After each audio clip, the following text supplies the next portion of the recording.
akong Jollibee Cruz sa Balibago Complex. Ang sahod ko lang po ay 5,000. So kung titingnan nyo po, napakaliit niyan nakita. Lalo na sa panahon ngayon, mga kananayan. Yung 5,000 budget, ang hirap pagkasyahin. Yan. Tama, mali? Okay? So sa hirap ng buhay, actually wala na po akong tatay. 3 years old pa lang po ako, patay na po tatay ko. Ang tatay ko nung nabubuhay ay mangingisda ng Laguna de Bay. Kaya ang ulam namin po, lagi isda. Masarap, tilapia, ayungin, kandule, mamale. Yung tawag doon, yung kulay violet. Basta yun na yun. Saka tulya. Yan yung inuulam namin kasi po Laguna de Bay din kami. Ang nanay ko po 15 years mananay. Hindi po ako negosyante pinalaki. Okay, kaya nga po ako gusto kong makatapos ng pag-aaral kasi bakit? Ang basihan sa Pilipinas, pagdating po sa kita or income, kailangan tapos ka ng magandang eskwelahan. Tama, mali?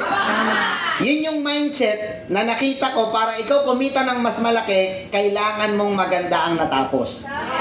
Ngayon, nung nakapasok ako sa Vita Plus, ito yung tinuro sa akin. Hindi kinakailangan na magaling ka sa eskwelahan para yumaman dito.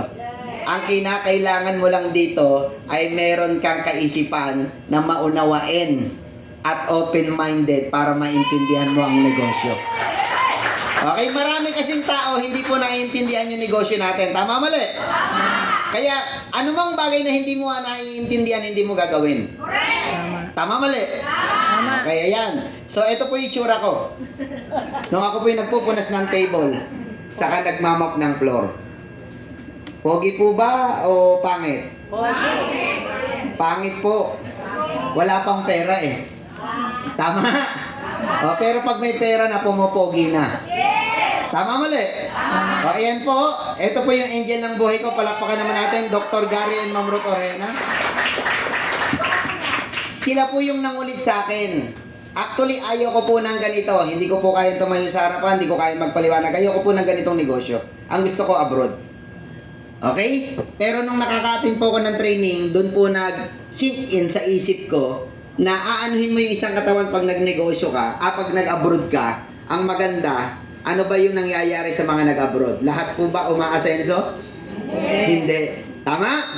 Buti na lang po nakilala ko Vita Plus. Bakit? Ayan po, nag-start ako 2013. Ayan po itsura ko, payat, maitim.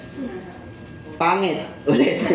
O, ayan po. Pero iba yung nagagawa ng Vita Plus. Di ba pag tingnan niyo po, pag kumakain ka ng gulay at prutas, gumaganda ba kutis? Yes! Tama? O, tingnan niyo po ako after 5 years. Yes!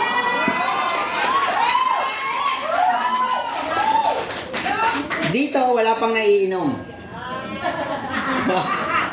Doon, laklak ang inom ng Vita.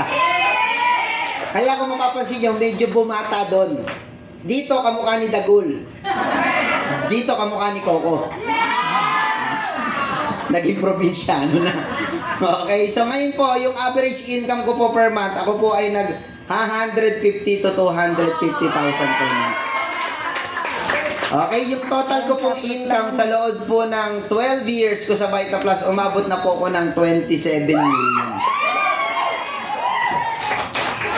Yung hindi po malakpak na yung inggit yan.